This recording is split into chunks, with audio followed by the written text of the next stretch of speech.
नमस्कार, कैसे हैं आप लोग। आज हम लोग साइकोलॉजी में graduation part 3 paper 7 honours paper पे चर्चा करेंगे। टॉपिक का नाम है क्वेश्चनर यानी कि प्रश्नावली एवं इसके प्रकार। यानी कि प्रश्नावली क्या है और इसके कितने प्रकार हैं, क्या क्या प्रकार हैं। इसमें हम लोग देखते हैं कि प्रश्नावली व्यवहार परक में आंकड़े संग्रह करने एवं शोध समस्याओं का अध्ययन करने का काफ़ी प्रचलन एवं लोकप्रिय साधन है। कई बार ऐसा होता है कि जिस विषय या समस्या का हम अध्ययन करना चाहते हैं उससे संबंधित लोग बहुत बड़े क्षेत्र में फैले हुए रहते हैं, जिनका अध्ययन अवलोकन या साक्षात्कार विधि द्वारा करने पर बहुत अधिक समय एवं धन की आवश्यकता होती है और सूचनाएं भी शीघ्र संकलित नहीं की जा सकती। ऐसी स्थिति में श्रम, समय एवं धन की बचत करने तथा शीघ्र सूचना प्राप्त करने के लिए प्रश्नावली विधि का प्रयोग किया जाता है। इसका प्रयोग विषय की प्रारंभिक जानकारी प्राप्त करने के लिए भी किया जाता है। प्रश्नावली विधि एवं समस्या के संबंधित अनेक प्रश्नों को एक सूची होती है, जिसे अध्ययन करना सूचनादाताओं के पास डाक द्वारा भेजा जाता है। सूचनादाता उसे स्वयं भरकर पुनः लौटाता है। चूँकि प्रश्नावली सूचनादाताओं के पास डाक द्वारा भेजी जाती है, अतः उसे डाक द्वारा प्रेषित प्रश्नावली भी कहते हैं। कई बार लोगों में वितरित भी की जाती है या की जा सकती है। हालांकि वर्तमान में जनमत सर्वेक्षण, बाजार सर्वेक्षण तथा सामाजिक आर्थिक सर्वेक्षण में प्रश्नावली विधि का प्रयोग काफ़ी होने लगा है। विभिन्न विद्वानों ने प्रश्नावली को इस प्रकार से प्रभावित किया है। शिल्पा व्यंग ने के अनुसार उन्होंने अपने शब्दों में कहा है कि अपने सरलतम रूप में प्रश्नावली प्रश्नों की एक ऐसी अनुसूचित है जिससे कि निर्देशन के रूप में चुने हुए व्यक्तियों के पास डाक द्वारा भेजा जाता है।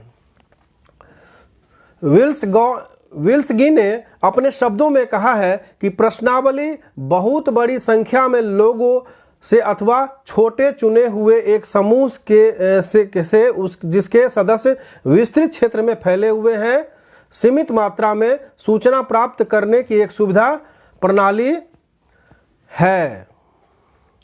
उपर्युक्त परिभाषाओं एवं स्पष्ट है कि प्रश्नावली किसी भी अध्ययन विषय से संबंधित प्रश्नों की एक सूची होती है, जिसे डाक द्वारा सूचनादाताओं के पास भेजा जाता है, जिसे सूचना तथा स्वयं भरकर पुनः लौटाता है या लौटता है।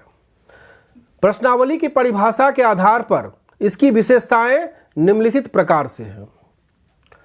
पहला है, प्रश्नावली प्राथमिक सूचना संकलित करने के लिए एक अप्रत्यक्ष विधि है। क्या है?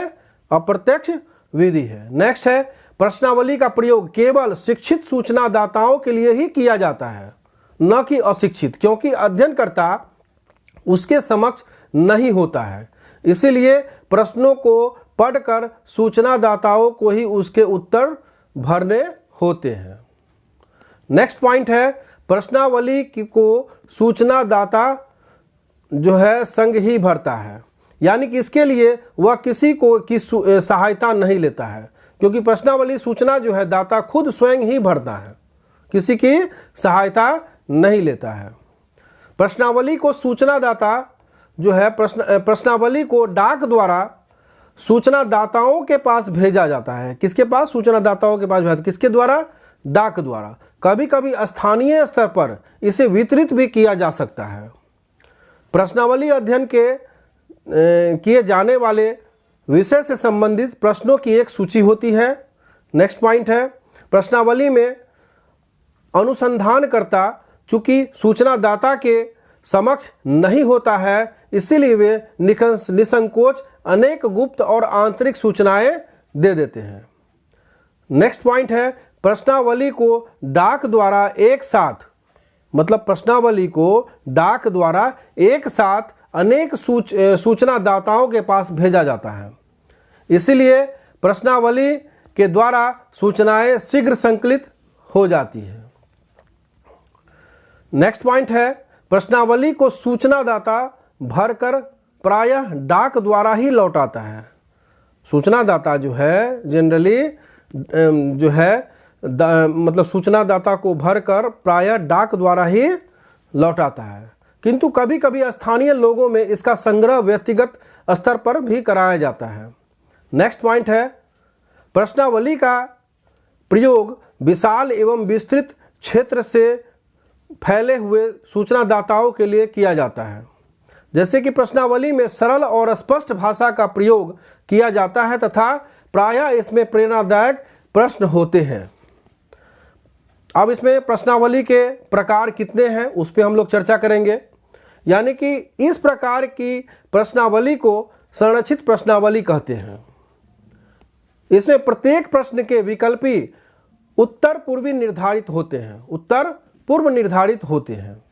सूचनादाता को उन्हीं उत्तरों में से चुनकर किसी एक पर निशान लगाना होता है और देने के लिए स्वतंत्र, और उसमें कि दाता को इच्छा उत्तर देने की स्वतंत्र नहीं होता है। यानी कि इसमें एक ये है कि यहाँ सूचनादाता या उत्तरदाता अपनी इच्छा से उत्तर देने के लिए स्वतंत्र नहीं होते, क्योंकि जो जो ऑप्शन रहता है उसी में कुछ टिक लगाना होता है। और इसके कुछ गुण क्या क्या हैं? इस प्रकार के प्रश्नावली से प्राप्त आंकड़ों के अंकन का अभिलेखन में अधिक सुविधा होती है। क्या होती है? इसमें जो प्रश्नावली प्राप्त आंकड़ा जो होता है उसमें अंकन अभिलेखन में अधिक सुविधा भी होती है। इतना सुविधा खुली प्रश्नावली या असंरक्षित प्रश्नावली में नहीं पाई जाती है। इस प्रश्नावली में समय तथा श्रम की भी बचत होती है। इसमें समय श्रम की बचत होती है। एकांश या प्रश्नों के उत्तर पहले से निर्धारित होने के कारण, एकांशों या प्रश्नों के उत्तर पहले से निर्धारित होने के कारण सूचनादाता या उत्तरदाता को उत्तर देने में समय कम लगता है। क्या होता है? इसमें सूचनादाता या उत्तरदाता को उत्तर देने में समय कम लगता है और श्रम कम करना पड़ता है। इस प्रश्नावली के उत्तरदाता को उत्तर देने में सुविधा होती है। दिए गए उत्तरों में से वह किसी एक उत्तर को चुनकर उस पर निशान लगा देता है। इतनी सरलता खुली प्रश्नावली में नहीं है। खुली प्रश्नावली, इसमें भी यह देखते हैं कि खुली प्रश्नावली को और संरक्षित प्रश्नावली भी कहते हैं। इस प्रकार की प्रश्नावली में प्रत्येक एकांश कथन या प्रश्न के उत्तर पहले से निर्धारित नहीं होते हैं। यानी कि सूचनादाता या उत्तरदाता स्वतंत्र रहता है और कि वह अपनी इच्छा से कोई भी उत्तर दे दे। अब इसके गुण हैं, इस प्रकार की प्रश्नावली सूचनादाता को अधिक गहन अध्ययन संभव होता है। यह गुण बंद प्रश्नावली में नहीं है। इस प्रश्नावली के उत्तरदाताओं के मनोवृत्ति या पूर्वाधारणों, विचारों, संवेगों आदि से संबंधित सभी सूचनाओं से प्राप्त होने वाले की संभावना अधिक रहती है, जो कि वह अपने विचार को व्यक्त करने में स्वतंत्र होते हैं। नेक्स्ट पॉइंट है, खुली प्रश्नावली या असंरक्षित प्रश्नावली में विस्तृत होने के गुण पाया जाता है। यह उत्तरदाता के सामने विकल्प ही उत्तरों की कोई सीमा नहीं होती है। इसके उत्तर का प्रसार कुछ भी हो सकता है। क्या हो सकता है? इसके उत्तर का प्रसार कुछ भी हो सकता है। लेकिन बंद प्रश्नावली में विकल्पों उत्तरों का प्रसार सीमित होता है। नेक्स्ट पॉइंट है, खुली प्रश्नावली का एक गुण लचीलापन है। क्या है? खुली प्रश्नावली का एक गुण लचीलापन भी है। यहाँ उत्तरदाता को स्वतंत्रता रहती है कि वह किसी प्रश्न का उत्तर अपनी इच्छा से कुछ भी दे सकता है। या लचीलापन संरक्षित प्रश्नावली या निबंध प्रश्नावली में नहीं पाया जाता है। अब नेक्स्ट पॉइंट है डाक प्रश्नावली। इसमें भी हम देखते हैं कि जब प्रश्नावली को डाक द्वारा सूचनादाता के पास भेजा जाता है तब उसे भरकर डाक द्वारा ही वापस करता है, तो इसे डाक प्रश्नावली भी हम लोग कहते हैं। क्या कहते हैं? डाक प्रश्नावली भी कहते हैं। या प्रश्नावली प्रस्ताव में उपर्युक्त 4 प्रकारों में कोई भी प्रकार हो सकता है, मतलब उस 4 प्रकारों में कोई भी प्रकार हो सकता है। वात्स्यायन के शब्दों में कि डाक प्रश्नावली एक मुद्रिक सूची है। क्या है? एक मुद्रिक सूची है जिसे डाक द्वारा उस दाताओं को भेजा जाता है कि वे इसे भरने के बाद वापस भेज दें। नेक्स्ट है मिश्रित प्रश्नावली। क्या है? मिश्रित प्रश्नावली।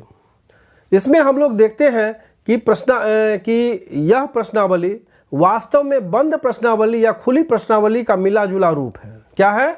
बंद प्रश्नावली तथा खुली प्रश्नावली का मिला जुला रूप है। इसमें कुछ ऐसे प्रश्न होते हैं जिनके विकल्प ही उत्तर पूर्व निर्धारित तथा अंकित रहते हैं, और कुछ प्रश्न ऐसे होते हैं जिनके उत्तर पूर्व निर्धारित एवं अंकित नहीं होते हैं, बल्कि सूचनादाता अपनी इच्छा से उनके उत्तर देते हैं। अतः इस प्रकार की प्रश्नावली में बंद प्रश्नावली तथा खुली प्रश्नावली दोनों के गुण पाए जाते हैं। क्या होता है? इस प्रकार के प्रश्नावली में बंद प्रश्नावली और खुली प्रश्नावली के दोनों के गुण समान गुण इसमें पाए जाते हैं इस मेथड में। लास्ट है चित्रित प्रश्नावली। क्या है? चित्रित से ही अर्थ है कि चित्र द्वारा। इस प्रकार की प्रश्नावली में प्रश्नों को चित्रों के रूप में प्रस्तुत किया जाता है, इमेज के द्वारा, चित्र के द्वारा ही प्रस्तुत किया जाता है। अतः इसका व्यवहार बच्चों तथा अनपढ़ व्यक्तियों पर करना संभव होता है। क्या होता है? बच्चों तथा अनपढ़ पे भी जो है इसका, जो व्यक्तियों पर भी इसका करना संभव होता है, इसका व्यवहार। इसके अलावा यह प्रश्नावली भाषा की सीमाओं से मुक्त होती है। क्या होता है? प्रश्नावली भाषा के सीमाओं से मुक्त होती है, क्योंकि चित्र के द्वारा ही क्वेश्चन का आंसर जवाब ले लिया जाता है। इसके द्वारा बच्चों तथा अनपढ़ व्यक्तियों की मनोवृत्ति पूर्व धारणा का अध्ययन करना अधिक लाभदायक होता है। लेकिन कभी कभी सूचनादाता चित्र परिस्थिति में उपस्थित होते हैं, जिस कारण वे समुचित उत्तर देने में सफल नहीं हो पाते हैं। मतलब कि कभी कभी सूचनादाता चित्र परिस्थितियों में उपस्थित होते हैं कि जिस कारण वे समुचित उत्तर देने में सफल नहीं हो पाते हैं। इस प्रकार से इस टॉपिक को हम यही समाप्त करेंगे, और किसी प्रकार का अगर क्वेश्चन हो, डाउट हो, तो इसमें कमेंट बॉक्स में लिखे, ताकि मैं इसका जवाब दे सकूं। और किसी प्रकार का पॉइंट पे आपको दिक्कत हो तो उस पर क्वेश्चन करें, मैं उसका वीडियो बना के आपको इस पर अपलोड करूँगा। और लाइक, शेयर और सब्सक्राइब जरूर करें, बेल आइकन को भी ऑन कर दें। धन्यवाद।